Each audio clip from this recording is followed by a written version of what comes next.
Armor pieces have stats now, and sidearms opened up new potential for combat. Today we're taking a closer look at these new features to help you get the most out of Soulframe Preludes 10. Let's start with armor. Your Envoy can wear 3 pieces of armor: a helm, a cuirass, and leggings. Each armor piece has 3 defense stats: physical, magic, and stability. Each set of armor has its defense spread a bit differently across these 3 stats, and you can mix and match pieces from different armor sets to create whatever stat combination you like. The numbers here tell you your overall armor rating as well as your specific ratings for physical defense, magical defense, and stability. Your armor's physical defense determines how much the incoming damage will be reduced when you get hit by physical attacks. I don't know if the type of physical damage affects this, but it makes sense that physical armor would affect all physical damage, even if the scaling is a bit different for blunt versus sharp. Your armor's stability determines how much stagger you will take when you are hit by or block an attack. It's worth noting here that every attack will deal some damage and some stagger, so you will be taking stagger even when you're not blocking. A block prevents you from taking damage, but causes you to take much more stagger instead, so it will fill your stagger bar much faster. Futures era here. It's currently Wednesday evening, and this afternoon we got a hotfix that changed the stats of most armor pieces. I won't have time to redo the side-by-side comparisons you're about to see, but since the audio includes the stats of the armor when I recorded these clips, hopefully they will still be useful for you. To give you a sense of how much your armor can reduce your damage and stagger taken, here's a side-by-side comparison of the Blacksmith set, which has 4 physical defense and 7 stability, and the Oringal set, which has 15 physical defense and 14 stability. Your armor's magical defense determines how much damage you take from things like Odin voltaic attacks, shrimp projectiles, and those floating ghosts in the crypt dungeon. Here's a comparison of the Fenjotar set, which has 0 magic defense, and the Garen Rude set, which has 13 magic defense. So armor does make a difference now. It's not such a huge difference that it will completely make or break your experience, but having the right armor for your playstyle will definitely make your life easier, and I think that's a great place to be for game balance.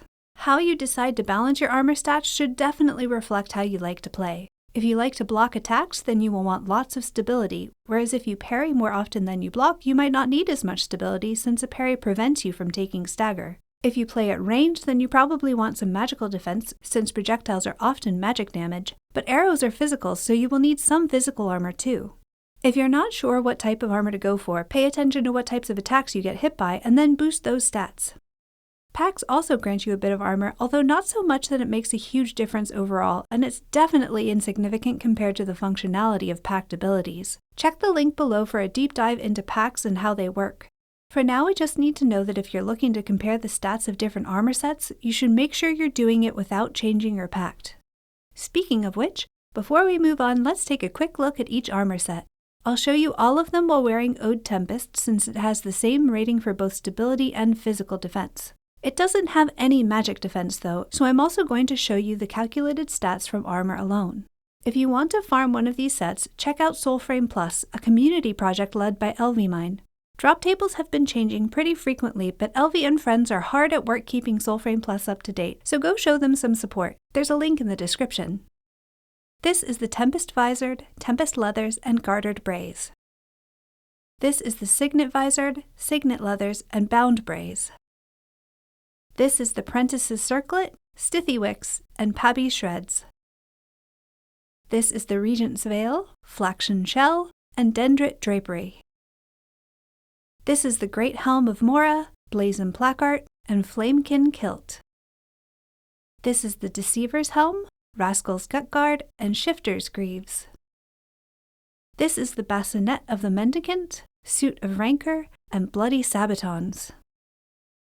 This is the Crown of Grace, Regalia of Rude, and Cloven Hose.